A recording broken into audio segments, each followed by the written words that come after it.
seen or no? I was before. I don't want to see the presenter view itself. I want to see the slides. Yeah, let me stop sharing Mhm. and redo it.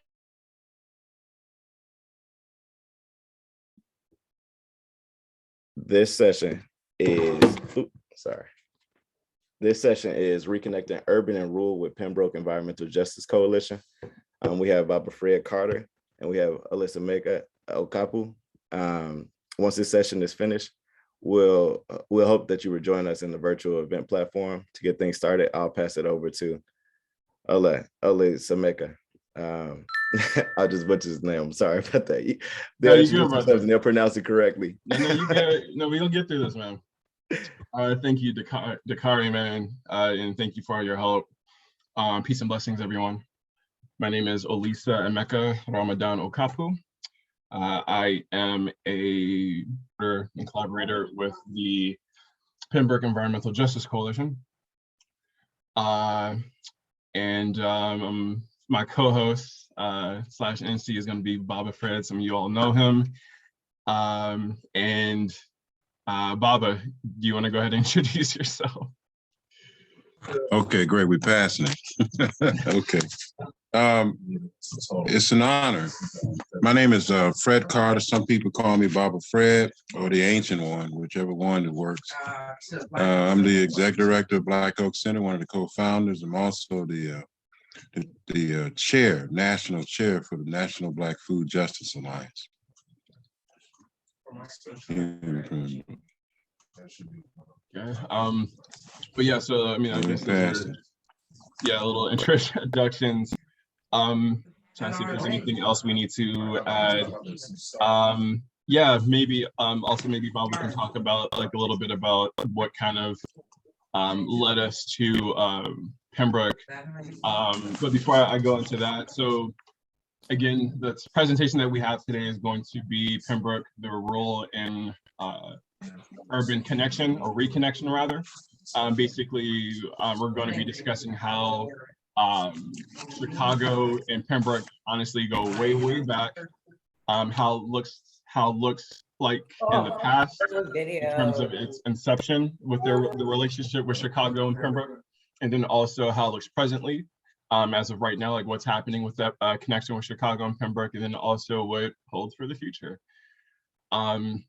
Yes, to go ahead and kick it off, I basically became associated with Pembroke about 5 years ago.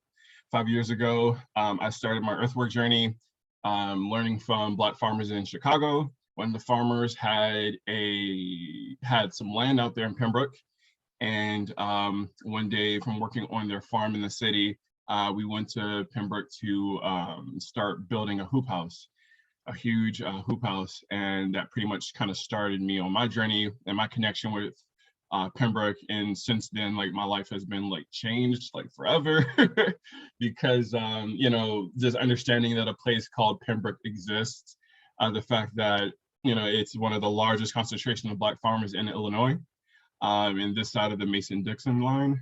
And you know, as a Black person living in the city, who has lived in cities, who've seen nothing but divestment, who've seen nothing about, you know, have seen like chronically what I don't own. This is what you don't own, and you don't own that, and you don't own this. So to go out there and see these beautiful Black people having autonomy, you know, this thing that we all talk about, that we all want, you know, it's like, you know, we all are searching for the aesthetic of it, right? Or we see the aesthetic of it. You know, you buy a house, okay, cool. You buy a car, okay, cool. They own land. They own farm implements to work that land and produce things from that land. So yeah, that's pretty much as a brief summary of my connection to how I got started in Pembroke. Baba, can you tell us a little bit how you got started in Pembroke? Can you tell us how you got started? Actually, for myself, I was from the Great Migration from the South. My uncle, when they got to Chicago, they bought 5 acres of Pembroke back in the 60s. And because they had just left the farm in Mississippi.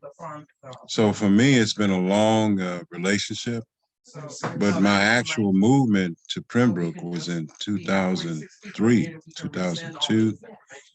We bought land here in 2001. And actually, the Pembrokean community was such an extraordinary place to come to. It was hard to leave whenever you came here. And so we decided to buy. Best decision we ever made in our lives. I'm inviting everybody to be in that decision. It was the best decision in our life. At that time, we was living in Beverly for about 15 years. And it was the land here. So we have 40 acres now.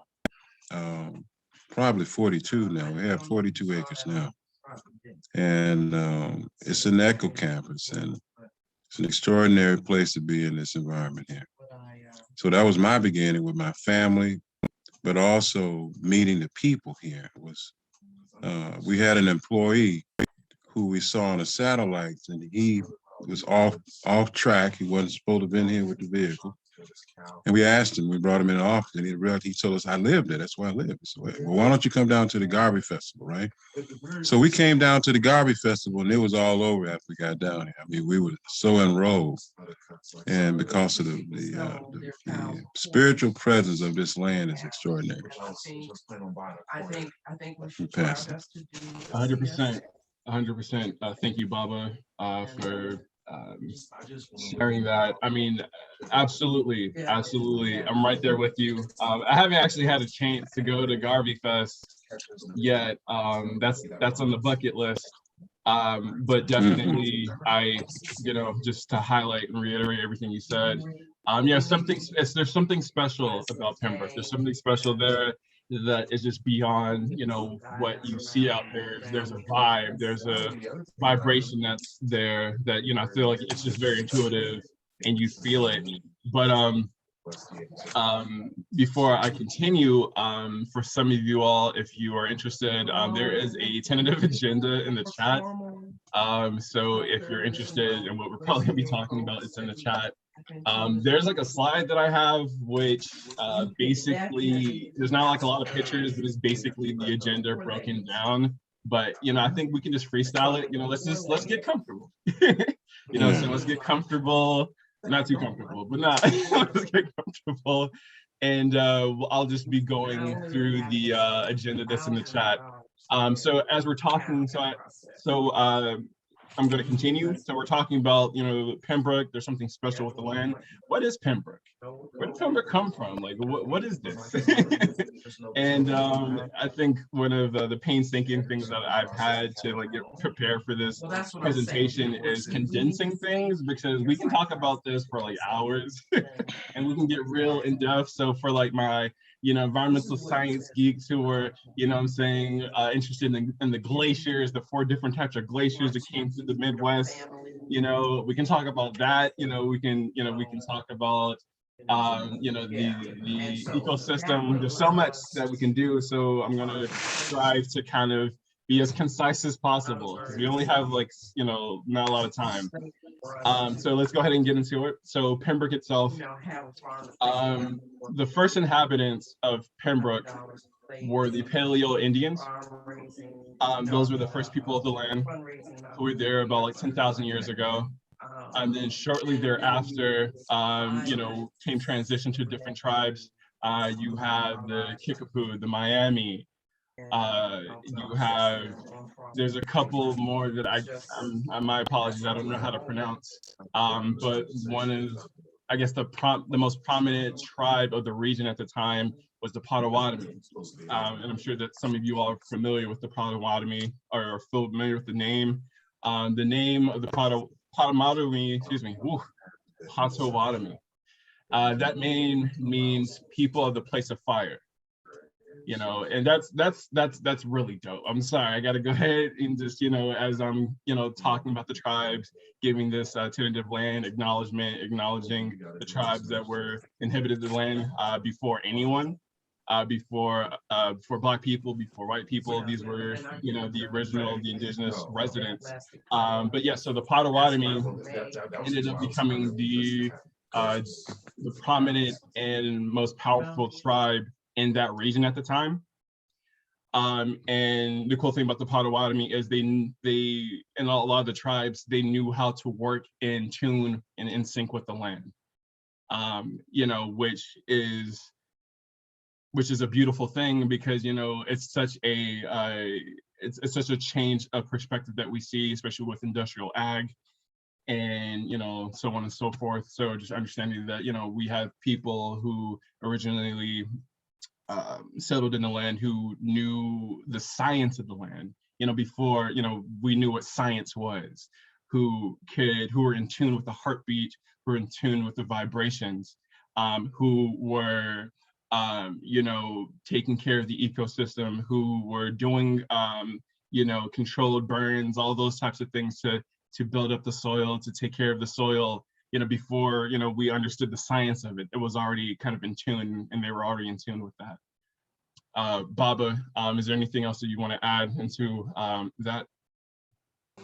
Yeah, time is everything, right? So to just add a little context, Pembroke is 52 square miles of land. Chicago is only 53.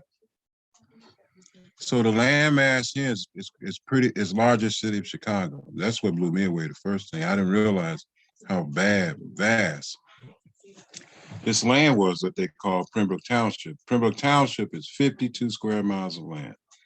And but all the people here, this is one of the Underground Railroad paths. And a lot of Blacks came through here from the Underground Railroad. That's in fact how the Midwest has a lot of farming community that was actually founded and started by Black free slaves that are no longer there. We're the only place left that still have that in the heritage since the Civil War. And it's an extraordinary place. The 52 square miles has not changed in over 200 years. The reason I can say that, because a lot of that documentation sits in the Nature Conservancy Library, which is one of the large landowners here, conservation community. And this land has been sacredly protected by indigenous people for that length of time, which is quite an accomplishment considering the industrial belt that centers around Pembroke. You got Kankakee, city of Kankakee, you got all the industrial activity that's going around. It's a very sacred, ancient place. And to piggyback off what you were saying, Baba, because we're still on Pembroke. What is Pembroke? We're trying to define what this place is. And as I was talking about the Potawatomi, with the Potawatomi, there's a lot of trails, you know, again, the indigenous people of the land, you know, who knew how to work the land, who were in tune with the science of the land, in tune with the vibrations of the land, who protected and took care of the land. Yeah, they knew how to govern it. They knew how to take care of it. They created trails.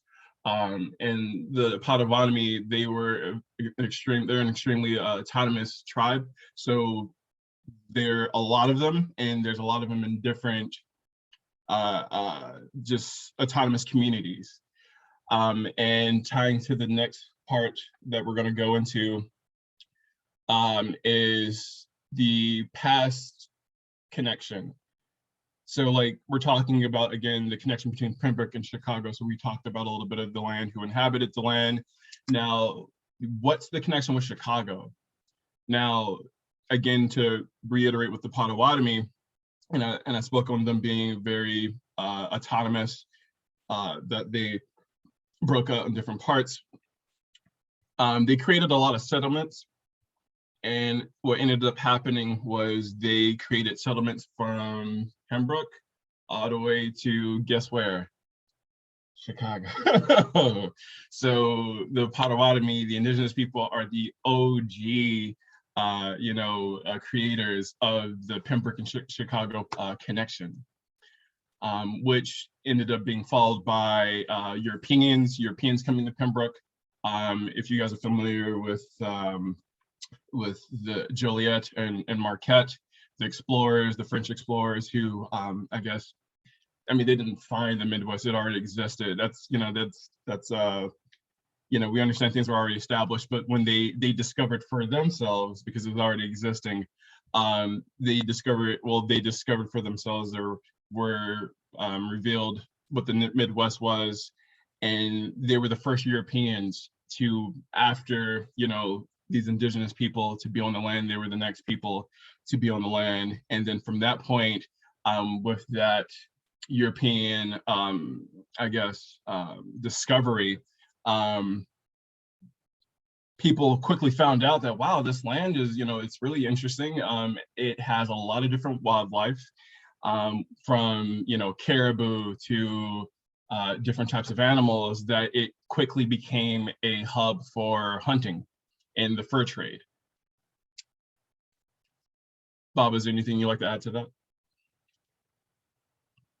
You know, Baptiste, who was a Black man who actually founded Chicago, was also tied to Pembroke too in the trade. So it was, you know, when we talk about indigenousness, it's not a color. So the people of this land, they were practicing practices that was more resilient and more sustainable than what we know. Every group has an indigenous practice history. It's just in the last years or so, last couple of 100 years, that we dropped it. Okay. For industrial reason. Now we can have a whole all-day conversation why we dropped it. But most of it was about energy. But Pembroke has been this extraordinary eco space. When you're talking about what is Pembroke, you know, what are the connection? The connection was trading, but it was also food and culture. So the connection with Pembroke and Chicago was food and culture. I remember in the 60s and the 70s, there were farmers coming from Pembroke to Chicago on a buggy, pulling a buggy on the west side of Chicago with fresh fruits in it with a horse. You know, I was completely blown away. So Pembroke has been feeding Chicago ever since this existed. There was always a trading of food, and with the migration of African Americans from the South into this area, running from slave trades and all that, and Underground Railroad, there was a lot of them that ended coming right back here and settling. And this exchange between Chicago, Ohio, Michigan, Detroit, which is the Underground Railroad routes, was also the routes that food came from this area. So it was a strong agricultural community, always has been. And that's what we want to be able to reestablish as a value chain for those same communities now. Yeah. And to piggyback off what you were saying, Baba, because yeah, we're on the past connection. So yeah, so we just talked about, you know, who were the basically originators of the Chicago connection. So talking about the indigenous people.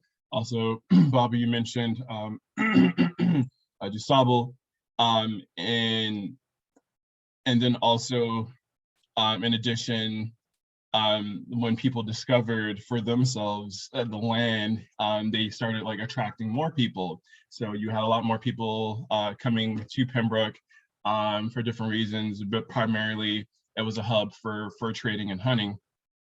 And it just kind of started to develop and develop, and then to link it into the Great Migration, which, you know, to be honest, man, like the Great Migration, you know, some people would say like 1910. Honestly, it definitely goes back further than that, because we understand, Baba, that you know, Pat and Mary Tedder, they arrived in Pembroke in 1861, who were they were the, I don't say originators, but they were the first Black people to settle in Pembroke. So this is the next part of the past connection.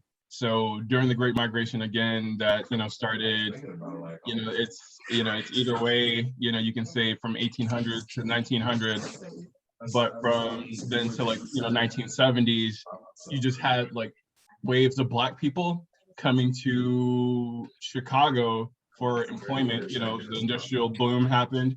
So, so there's various different times people coming into Chicago for that. And what ended up happening was there was a point where Chicago was so overloaded with people that you had people coming from the South coming to Chicago for opportunities, but it's like, there's not enough room here. There's not a lot of jobs because everybody is, in here trying to get here and do the same thing, and get on this opportunity.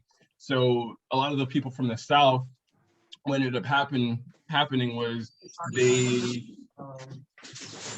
went, they further journeyed in Illinois, finding things that were like similar to where they came from. And a lot of Black people came to Pembroke and they noticed like, oh man, there's already kind of Black people here, so there's the familiarity, there's Black people kind of, they basically, it's like, this is how it is back home, but it's here. So that also helped with a lot of, Black people coming to Pembroke during the Great Migration. Pembroke was still happening. Yeah, Pembroke was always this place. Even Al Capone came. Pembroke was a safe place to escape from the man. Whoever the man might have been, the enslavers or the government or whoever it might have been, this was a place like in the Matrix where Zion was, where the people was free. That was one of the other attractions for me, this place free. I can walk and be safe in the environment, unharassed, great water, great land, just beautiful space. Freedom of expression because we weren't incorporated, wasn't as regulated in terms of like it is in the urban setting, great regulations there. Was a lot of freedom. So Pembroke was this place for people that wanted to be free. And that was one of the things that the Potawatomi, why they stayed. And why a lot of the African Americans who migrated here, they stayed. It was a safe place for freedom. And we want to make sure we protect that space. Because a lot of people over the last 24 months from Chicago have bought land here because they recognize a safe place. And where your children can be, where you can walk and have a different experience. We need options. I mean, I lived in Beverly and I grew up in Chicago, but it was something extraordinary about being in a space that's had a greater sense of security and comfort. I don't mean brick comfort or like the comfort of a security guard, but the comfort of being in a natural environment that allows your nervous system to get integrated, which reduced the amount of stress and anxiety. That's what really blew me away. When I got down here, I was so paranoid coming up out of Chicago and, grew up in the streets and all that. It took me some time to really get. And my nervous system, when it realigned, I was under less stress than I ever realized. And I lost a lot of weight in doing that too. So it's a great space. We need to amplify the value of that space to Chicago. And that's what happened. People come down, I don't care who you are, what color you are, what cultural history, wherever you came from, it's something that happens when you come into space because you tap that indigenous root. That's a part of every culture on the planet. We all are indigenous people. Every last one of them. There is not a human being on the planet that does not have an indigenous past. We just gave it up. But it's where we're going back to. Yeah. I agree wholeheartedly, Baba. And actually that helps us to transition to the next part, which is the present connection. So we just talked about the past connection. We talked about what is Pembroke, how it came to be. And also actually just another additional bit of information, actually the way that Pembroke got its name was during the time of the whole fur trade and hunting boom. There were, a couple fur traders and hunters who ended up establishing business for themselves that were quite, which was quite successful. One of the people's names is Gordon S. Hubbard. So Gordon S. Hubbard, who ended up becoming really, I guess, wealthy off the fur trade, he created a lot of trails as well. And during one of his trails, there was a tavern called Pembroke. So because of the trails and its relation to the land that's in it, that's how Pembroke actually got its name, Pembroke. So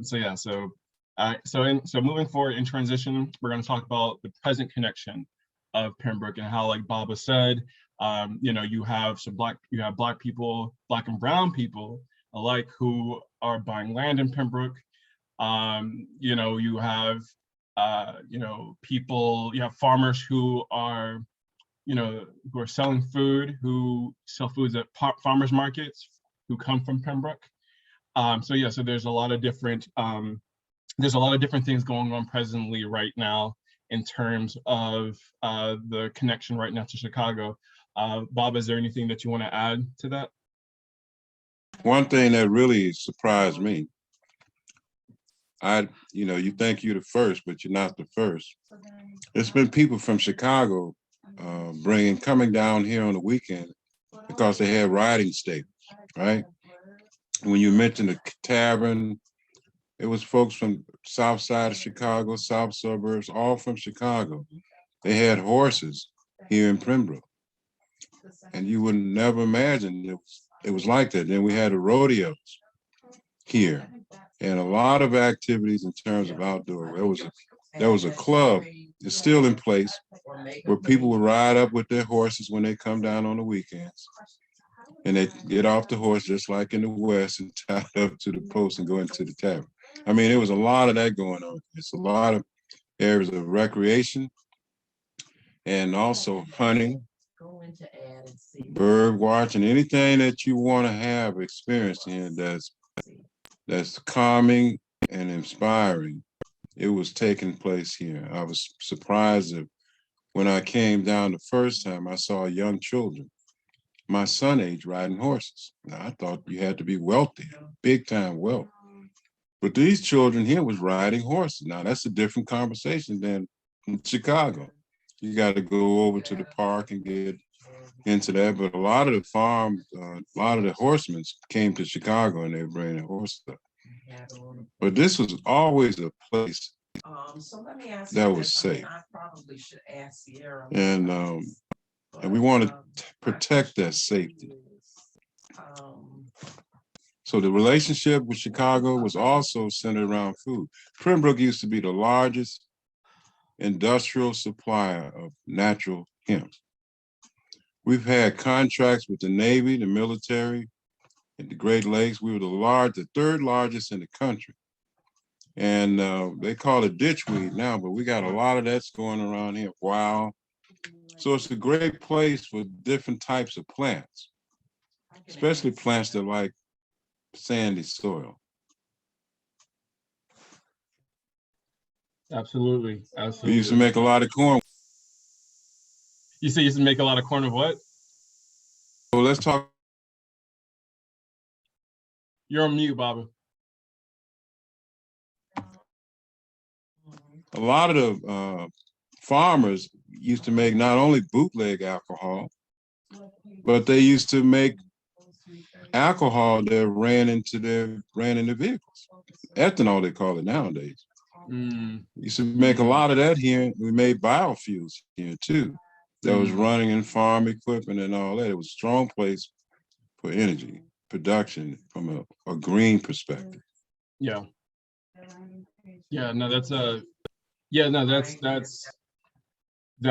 great. That's a great point that you just added. Man, I'm sorry. There's just as I'm listening and I'm aware of like some of the information, but just kind of like hearing it and then also hearing it from the perspective of Baba is also kind of like, I'm in my feels right now.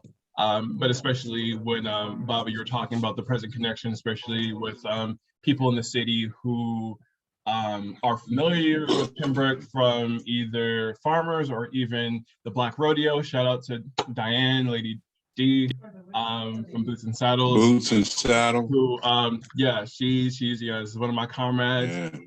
But I've been able to visit. And I actually have photos that I wanted to add, but we just weren't able to do it. Maybe next time. But anywho, you know, basically farmers and also, you know, agritourism. So, you know, people coming to check out the Black Rodeo. Again, Pembroke is the headquarters for the Black Rodeo. When Baba, can you go on mute, please? Yeah, I mean, one thing I like to. Thank you. And so, yeah, so the Black Rodeo, which is annually held in Pembroke, and you know, it's a way for people from the city to come and check out what's happening. Like, you know, Black Cowboys, like I've never heard of that. Like I know it Right. exists, I guess, to a degree, but at the same time, when you actually, you know, think about it and then you actually see it, you know, it does something, especially for a Black and brown person, you know, to see, you know, to really see your people, you know, doing things that has been kind of like we've been kind of conditioned as roles that are specifically for like white people, or, you know, you think of American Gothic, you know, you don't think about a Black woman or a Black man, you know, you think about, you know, what that, you know, painting looks like. But being able to go to Pembroke, you know, and see, you know, just not only know it, but also see it, you know, it does something to you know, to an individual, especially a Black and brown person. Well, in addition to that too, Barbara, is the healing value that this community has, you know, the plants. We have species that are extinct in other areas. So plant-based medicine here, that was one of the things that drew us here too, because my wife is a medical doctor. She's MD, but she used plant-based medicine in her practice. So it was really, I give honor to my wife, and who's also the president and co-founder of Black Oaks too. It was her decision to come here. It wasn't mine. I wanted to go downtown Chicago, but it was the best decision that we ever made. But here, this place, the value and the connection with Chicago is a healing connection. So you got people coming here, creating spots for people to come and have a healing experience. I mean, that's how Black Oak started. It was started out of my wife's medical practice because she treated alternative treatments. Having a safe healing space was the first basis. And there's something extraordinary about this place when it comes to healing. And I think that's the catch when you come and you experience it in your body and mind, you get this state of well-being.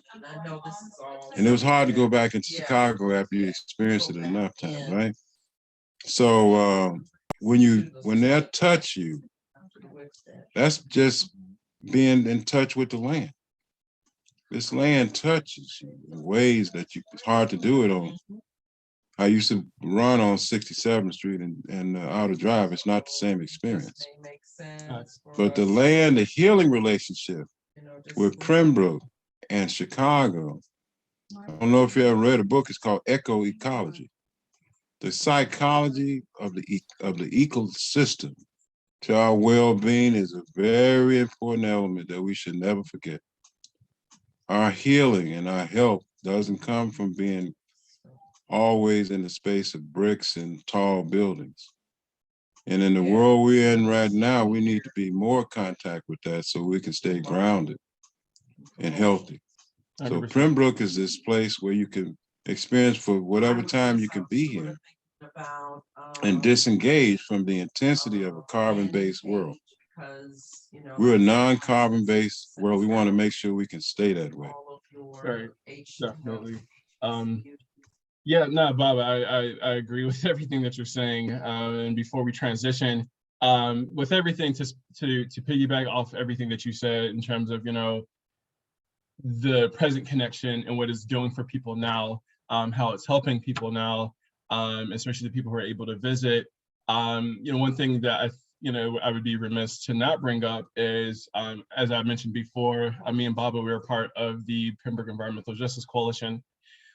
So for some of you who don't know, last year in September, Governor Pritzker signed into law Bill 3404, I believe, which would allow NICOR a subsidiary or a bigger natural gas conglomerate to build a natural gas pipeline in Pembroke, which isn't really what it's not what we want, especially especially since everything we mentioned about Pembroke being a special place from its inception to what's happening now. So part of the actually the intention of the Pembroke Environmental Justice Coalition, we're striving to circumvent that pipeline. Not only that, but also build build solidarity with other organizations, other individuals, also, build, a foundation so that, that we can, we can get in the face of corporations and corporate entities who think they can just kind of come through, people's towns, come through people's communities, and without their consent, get some legislation passed so that they can build a dinosaur system, which, we're, as a lot of people know, that, we're transitioning, we're focusing on renewable energy, we're focusing on green energy, being more sustainable. That is a complete, wrench in that whole plan. So I wanted to kind of get into a little bit of about that. I know we're shorter in time, but I'll be adding in the chat a link.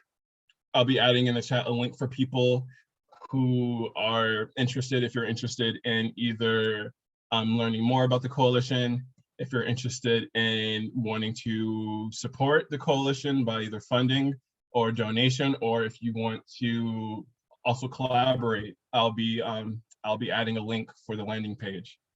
Bob, is there anything you want to add to that? The only reason I'm on this webinar 6 months is to help reconnect the false disconnection of Pembroke from Chicago. Yeah. It's a false separation, right? We're all part of the same ecosystem. So Chicago is moving more aggressively towards a post-carbon energy future. And an area like Pembroke should be a protected area, so we can have access for this land all the time, not worried about a pipeline coming in and contaminating the water that I drink every day, or destroying the food capacity of this land so I can't feed people in Chicago. We're also part of the Healthy Food Hub too. We started the Healthy Food Hub. It emerged out of here. It started in Chicago, but it really was sourced out of here. We want to make sure that we can continue to have a healthy ecosystem that can feed Chicago. I mean, it's critical. We've seen over the last 24 months what the supply chain has done to our capacity and security around food. It's a lot more secure when it's only 40 minutes from where you eat. Pembroke is 45 minutes from Chicago. We have some of the highest biological capacity of per square foot of soil than any agricultural area around here. We have 50 biological organs per square foot compared to the conventional farming community of 5. This is a regenerative land, and this land for regenerativeness is going to be one of the cornerstones of our ability to stay healthy, resilient, with food that's more low cost because it's closer to home, less contamination, and not counting about not dealing with the economics of it. So we are not separate. I used to think that, well, we're not separate, and that's the delusion that we have to start breaking up. We're not separate from each other, nor we're separate from the land. Even though our politicians cut it up and based on numbers and votes and all that, but biologically, this ecosystem here is not separate from Chicago. We have to protect all of it. So the pipeline is not the best option, even though that's a big battle because it's going on all over the planet. But we're going to do all that we can to make sure that we protect this valuable resource that should be able to feed and nourish the people in our families in Chicago, in the community, in the area. We're not separate. So speaking of. So the activities here In your. and the activities in Chicago are the same. Please put instead of. You know, we got a producers, put- disruption in food, and you got 52 square miles of land just an hour drive away from you. Producer Yeah. trainees. We got to protect that land because food is going to become more critical going forward. Yeah. And Pembroke is a perfect place, and Pembroke is a perfect place to explore that curiosity for people, for folks, and then also to you know, have that resource. But as we transition, again, guys, I told you this is a very hard thing to condense in just like 50 minutes. But we want to transition into the Q&A part of the presentation. Yeah, I haven't been reading the chat, but I see that Carmen Holmes. Yeah, can you if you can you rephrase your question? Aaron declared it.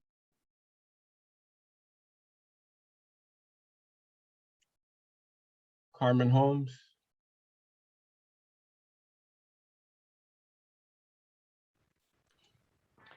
Yeah, I'm here. What is Okay. it about what is it about the question you don't understand? So the question that Carmen posted in the chat was, it was related to something that our speakers were talking about. And it says, when you say we, what percentage of the residents are you referring to? There seems to be some local opposition. Can you explain? Yeah. Why don't you just say? And when you mean local opposition, are you talking about the pipeline? I'm talking, maybe that's what I'm referring to, because in my mind, since I am a lot older than anybody on this panel, Yes, ma'am. I have been, my family for the early 50s and 60s were landowners there. So I understand what Pembroke is all about, Hopkins, Grant Park, Mooney, the whole situation.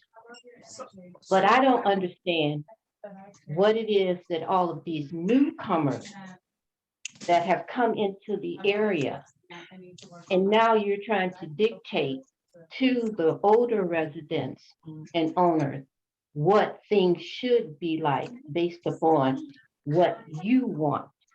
And my question was the percentage of individuals that are opposed to your project. Oh, okay. So I got you. And thank you for sharing, Carmen. Like I really do appreciate that. So the thing is, like, I don't live in Pembroke. I live in Chicago. I'm a long-term supporter of Pembroke. Pembroke has played a part of me growing food, you know, being able to work with the farmers and, you know, have relationships that allowed me to use their land to grow food. This other part of when we're talking about the pipeline, so there's a lot of different viewpoints on the pipeline, but mainly the situation that we're facing is that when it comes to natural gas, Carmen, we're about to see a shift very soon.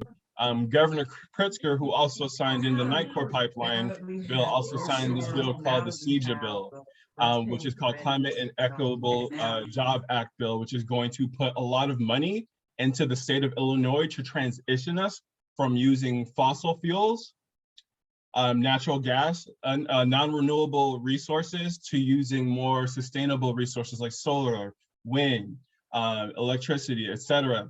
So, or not electricity, but electric, like electric vehicles, you know, so on and so forth. So what's happening with the pipeline, the reason why it's divisive is because as we're transitioning, we're going to transition from our energy source. The corporations, what they're doing is they're taking advantage of these communities of Pembroke and doing this pipeline, because when we transition from our energy source, people are not going to be using natural gas. So it's actually further, it's kind of putting us behind. It'll be putting the people behind to the energy sources that people are going to be using today. So it's not like, you know, there isn't a benefit of natural gas. I mean, technically natural gas is kind of, it's cleaner than coal, using coal, but at the same time, the whole world is, it's on this new dynamic, and we're trying to, which is preserving the earth, Carmen. Like right now, was it this week? It's been warm. It's warm in February. You know, where does that come from? that comes from climate change, that comes from, the things that we've been doing that has been messing up our ecosystem, messing up our environment, and changing the weather. There was a snowstorm that me and my wife escaped in Texas last year. Like, when does it snow in Texas like that? So that's kind of what we're doing. Is we also have farmers and residents who we're in relation and community with, who are coming to these meetings. And we have a town hall meeting tomorrow. If you're interested, I can provide you the link. But we have a town hall meeting tomorrow that I would love to invite you to. So we can discuss it, because the whole natural gas pipeline, it also serves as a possible a problem to the ecosystem. Like, there's people in Livingston County. Are you familiar with Livingston County, Carmen? Yes, I am. That's the reason why I can't understand why your premise and your approach is the way that it is. As if Pembroke is the only facility within the state that is going to go through this transitional period. I just think that in terms of it for your own personal interests, that's where your focus is. But if you're looking at the state as a whole, it doesn't make sense. And I just have to agree with those individuals that are in your respective areas in terms of those residents that have been there, that are sovereign to the land. Not all these newcomers in the last 10 years. These individuals have got stakeholders there. They understand what's going on. Their children have transitioned out of the situation, like a lot of these newcomers that are coming back. They're basically doing it on the fact that their parents were there. Their parents are still there for those who still own their land. But you're not looking at the state as a whole. You're looking at it from one perspective. And what I'm understanding in terms of it, most of the individuals that are farming in Pembroke, they bypass they bypass several communities in which the food could actually be of benefit to come all the way to Chicago, or they stop in communities where they know that there are food deserts and they are not trying to help or support. They come in, they get the money, they move out. Okay. So just to speak to that, Carmen, and then also just again, as a reminder, we're in league and we're in community with the residents who actually are not just haven't been there for 10 years.